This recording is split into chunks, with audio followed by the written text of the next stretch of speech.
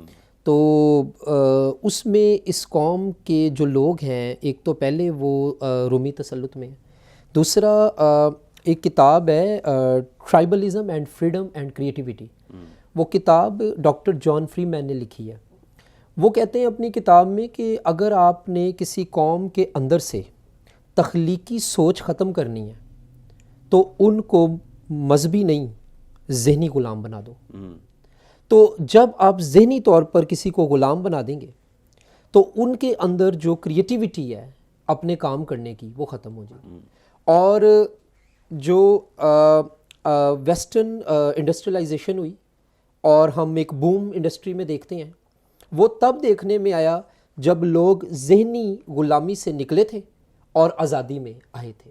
اب یہاں پہ دیکھیں کہ یہاں پر یہی چیز ہو رہی ہے کہ ایک یہودی مورخ ہے, اس کا نام ہے جوزفس فلیویس. اس نے کہا تھا کہ خاص طور پر جس جزیے کا یہ ذکر کر رہے ہیں, اس پر جوزفس کا یہ کمنٹ تھا کہ اس کے خلاف اتنی زیادہ ایک مہم چلی, اور وہ بندہ تھا جوڈاس, اور اس کا تعلق تھا گمالا سے جو گلیل کا علاقہ تھا, اور اس نے وہ جو ہے زیلوٹس کا جو ایک گروپ جس کے بارے میں ہم پڑھتے ہیں, یا یہودی شدت پسند کہہ سکتے ہیں, وہ شروع کیا. کن کے خلاف؟ رومی تسلط کے خلاف. کیوں؟ کیونکہ اس کا صرف ایک مقصد یہ نہیں تھا کہ ٹیکسز ہم پر لاگو کیے جا رہے ہیں, بلکہ یہ بھی تھا کہ ہمیں پورا غلام بنایا جا رہا ہے. اس میں اس شخص نے کہا تھا اگر تم یہ جزیہ دو گے تو تم ان کے تسلط کو اور اپنی غلامانہ زندگی کو ایکسیپٹ کر رہے ہو. اس لیے ان کے لیے یہ مسئلہ صرف ٹیکس نہیں تھا, ان کے لیے یہ مسئلہ آئیڈینٹی کا بھی تھا, شناخت کا بھی تھا, بلکہ شخصی بحران کا بھی تھا. اور اس میں خاص طور پر ایک چیز ہم دیکھتے ہیں, وہ یہ ہے کہ جو سوال ہے نا بڑا ٹیکنیکل ہے. میں تھوڑی سی اس کی ٹیکنیکلٹی کے اوپر نا بات کرنا چاہوں گا. سوال میرا یہ ہے کہ اگر یسوع ہاں کہتے تو کیا ہوتا, اگر یسوع نہ کہتے تو کیا ہوتا. اچھا, اگر یسوع ہاں کہتے تو پبلک خلاف پسے ہوئے ہیں, اگر یسوع نہ کہتے تو سیکولر اتھارٹیز جو غیر مذہبی یا سرکاری اتھارٹیز ہیں وہ خلاف. سو انہوں نے اپنی طرف سے خداوند یسوع مسیح کو اس جگہ پہ لا کے کھڑا کر دیا جہاں پہ ہم انگلش میں کہتے ہیں choosing between the two deaths, دو اموات کے درمیان چوز کرنا, میں نے کیسے مرنا ہے, مرنا تو ہے ہی ہے, ٹھیک ہے. سو دا تھنگ از دس, خداوند یسوع مسیح جو حکمت کا منبع ہے, انہوں نے پہلی بات یہ ہے لڑائی نہیں کی. یہاں سیکھنے کی بات یہ ہے کہ اگر آج ہم سے کوئی سوال کرے نا ہماری لائف, منسٹری یا دیگر چیزوں کے بارے میں, ہمیں لڑائی نہیں کرنی چاہیے. ہم نے اس کو ڈیل کرنا ہے وداؤٹ لڑائی. آپ کہیں پہ بھی دیکھیں, پنجابی چ میں کہاں گا یسوع کسے تے گل نہیں پیا, ایتھے تے پائی گل کر کے ویکھو. ہاں وہ تے پہلے ہی تیار کام ہوندا ہے نا. So I am just talking. So the thing is this کہ یہاں پہ یسوع مسیح نے کبھی لڑائی نہیں کی. انہوں نے کہا ٹھیک ہے, you asked me a question, I will give you the answer, we will talk, ہے نا. سو ڈائلاگ نظر آ رہا ہے.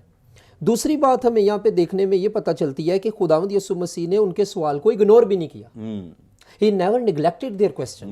سوال جب پوچھا گیا تو یا تو اس نے اس کا جواب دیا یا پھر سوال کی جگہ کراس کوسچن کیا. تو جب ہم سے سوالات پوچھے جاتے ہیں تو ہمیں اسے ایک تو لڑائی نہیں کرنی, دوسرا ہم نے اس کو اگنور بھی نہیں کرنا. اگر نہیں آتا تو ہم کہہ سکتے ہیں کہ سوری, ہم اس کا بعد میں جواب بہتر تحقیق کر کے دے سکتے ہیں. اچھا, سوال جو ہے اس میں یہ تھا کہ اب خداوند یسوع مسیح نے اس سوال کے اندر سے دو راہیں یا زاویے نکال دی ہیں. پہلا زاویہ انہوں نے نکالا ہے کہ تمہاری ایز اے یہودی پولیٹیکل ڈیوٹی کیا ہے. دوسرا ایز اے جوئش بلیور تمہاری خدا کے لیے ڈیوٹی کیا ہے. تو آج پاسٹر منور ہمارے لیے بھی یہ چیلنج ہے, بلکہ ہمارے لیے سیکھنے کی بات ہے کہ as a Christian what is our political duty, ہے نا. میں سوچتا ہوں, ایک کتاب کچھ عرصہ پہلے میں نے پڑھی, لینڈا کوپ سوئٹزرلینڈ میں ہوتی ہیں, انہوں نے کتاب لکھی اولڈ ٹیسٹمنٹ ٹیمپلیٹ. انہوں نے کہا کہ آج جو چرچ ہے نا وہ دنیا کا نور نہیں ہے, چرچ کا ہی نور ہے.